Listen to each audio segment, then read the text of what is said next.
Hey guys, Aaron here. Now today I'm going to be talking about photographs. Now I like photographs. I obviously love stop motion. You can click back on my channel and then go on the stop motion playlist and look at all my stop motions. But in the 1800s, photos weren't really common. You couldn't just take out your iPhone and Ooh, selfie. Ooh, selfie. no, that didn't happen. Well, one picture did, but I'll get to that in a minute. The earliest photographs has been taken by Thomas Wedgwood, but none of them have survived. But we all know this picture is the first picture ever taken that survived. It was taken in 1826 by Nicephore Nipek. I'm pretty sure I just butchered that name. Here's the actual. And it's called Window at La Grasse. That picture is actually digitally enhanced. This is what it actually looks like. And in 1837, Louis Daguerre took this photograph in the studio. I know what you're thinking. Hey, my iPhone takes worse pictures than that. Well, 1837, I don't know. And 1 year later, in 1838, this was the first picture to show a human. In the Boulevard du Temple, and since the exposure time was 10 minutes... Wow, 10 minutes? Well, it's 1838, hashtag 1838. But this man, who had his shoes polished, stood long enough to be visible. If only we knew who that guy was, and if only we knew who the guy who looks like Nicolas Cage was. 1839, John Johnson took the first selfie. Well, it wasn't really a selfie. He didn't hold the camera out in front of him in his hands because the exposure time was 10 minutes. In the early 1840s, Dorothy Catherine Draper was the first woman to be photographed. Sometime in the 1840s, Hannah Stilley Gorby was photographed. She was born in 1746, the earliest person born ever to be photographed. That's like before the 13 colonies of America. In 1852, Conrad Hare was photographed. He was born in 1749.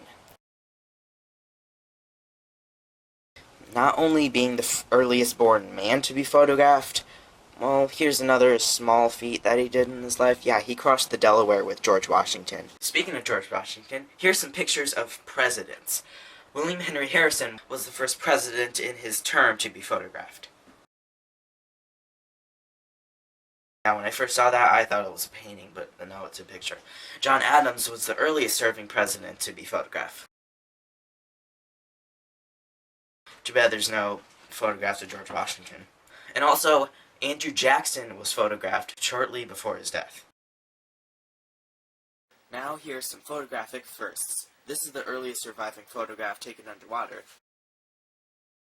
The first photograph was unfortunately lost. This is the first color photograph. That is a ribbon. This is the first color photograph of nature. This is the first aerial photograph. That's Boston. It's what it looked like in the 1850s. This is the first photograph of Earth taken from space. This is the first photograph of the moon. This is the first photograph of the far side of the moon. And this is the first digitally scanned photograph. Sean, what do you want? The first photograph of a cat. Hey, Casey!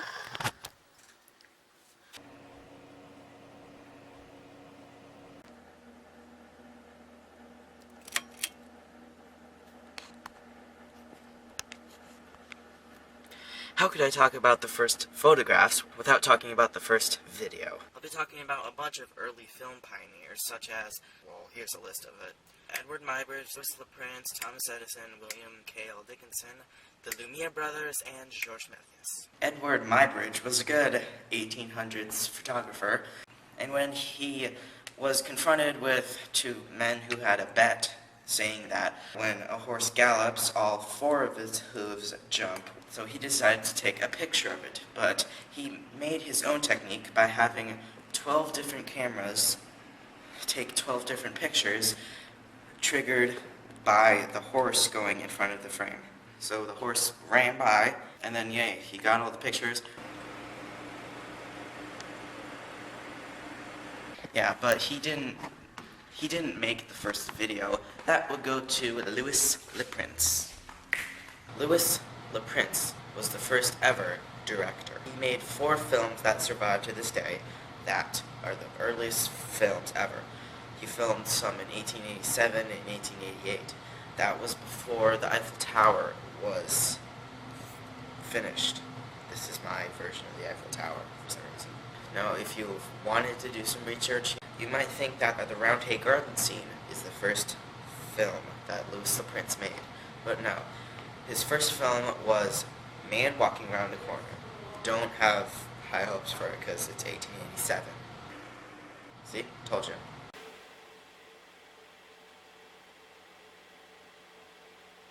Then he went to Leeds, England, to film his next 3 films and his last 3 films. The Round Hay Garden scene, that was the film that we all think is his first and the first film ever.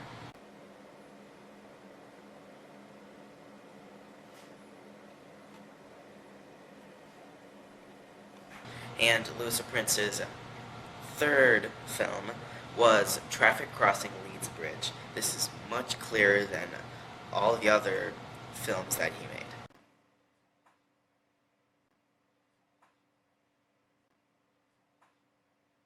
And the 4th and final film he made was Accordion Player. Thomas Edison had a big help in the creation of the cinema we now know. Well, the cinema in the 1800s and early 1900s was nothing like what we do now. Stop spinning. He was granted the patent for the first motion picture camera, the kinetograph. But his employee, W.K.L. Dickinson, mostly created the camera. Just like most bosses, he takes all the work for all the credit for what the employees do. Yeah. His studio made thousands of different films. Well, more like short films, because they weren't like hour-and-a-half films. And one of his workers were the one and only D.W. Griffith. Well, he was a failed actor, so he decided to make movies, and they were great. He made great movies like Birth of a Nation, which was 3 hours long, which is kind of long for a silent film. You have to sit for 3 hours not saying anything. Well, unless you're like my mom, who thinks out loud.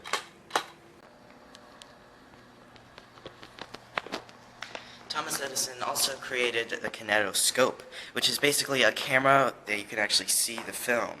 You just peep into a little hole in the machine, and you can see the short, simple videos.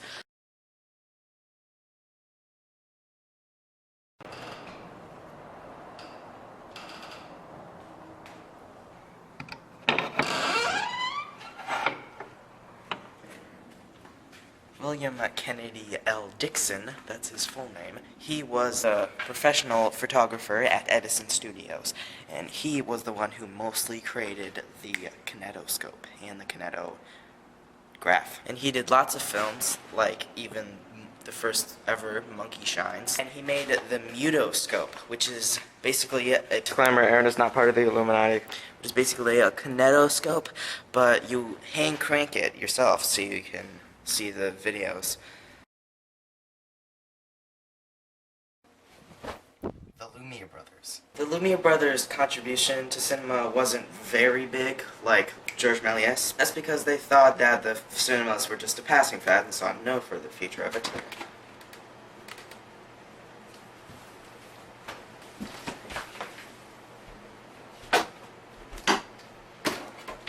Yeah, Thomas Edison also thought that gold would be worthless and be plentiful as iron. Well, we all make mistakes.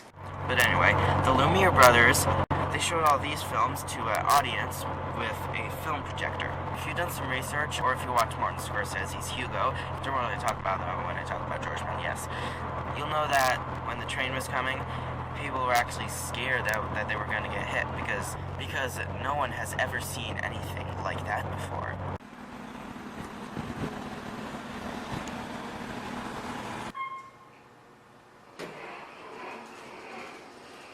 There's also another small film photographer that I'm not sure you've heard about, Georges Méliès. He was attending one of the first Lumiere Brothers showcase of video, and he loved it. And Georges Méliès had a lot of film innovations, like the jump cut. He decided to use that to tell stories that he couldn't do in just one roll of the film. That's how most of Georges Méliès' first films were like. Georges Méliès realized that he can use film to tell stories, even though some of his first films were just random, everyday life things, like his first film, A Card Party, which was an actual remake of the Lumiere Brothers' Card Party.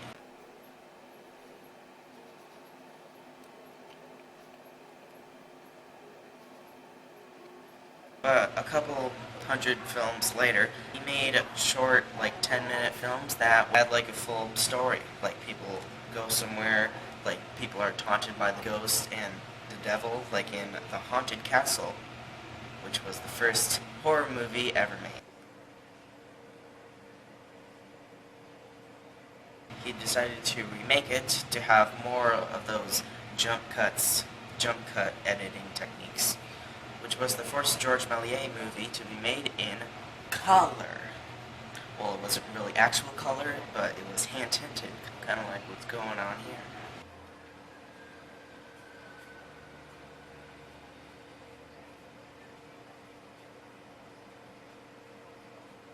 Georges Méliès' films, like Trip to the Moon and The Impossible Voyage, they were the most watched films of the early 1900s, like 1906 and 5.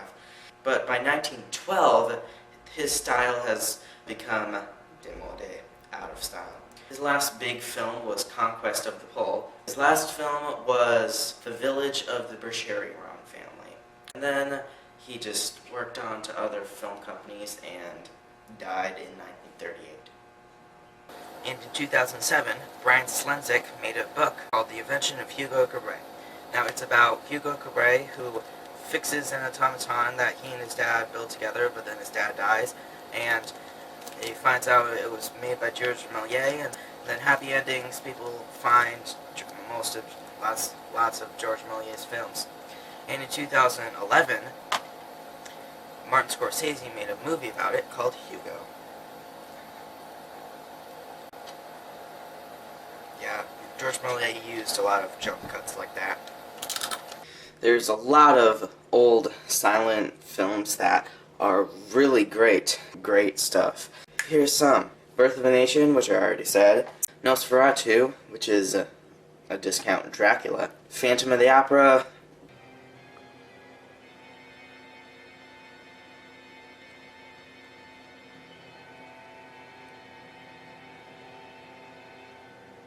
The Passion of Joan of Arc.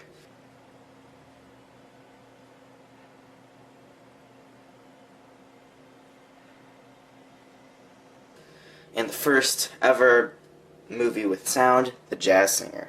Wait a minute, you ain't heard nothing yet. Wait a minute, I tell you, you ain't heard nothing.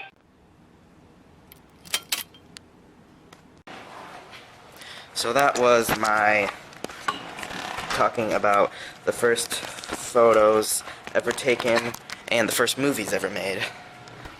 Sorry that took a very, very long time because my like I said before in one of my videos, my computer is almost out of memory, so I couldn't upload it for about 2 months because I started filming in when I was still in school, and now it's July. So this is by far the biggest video I've ever done. I'm Aaron, and bye!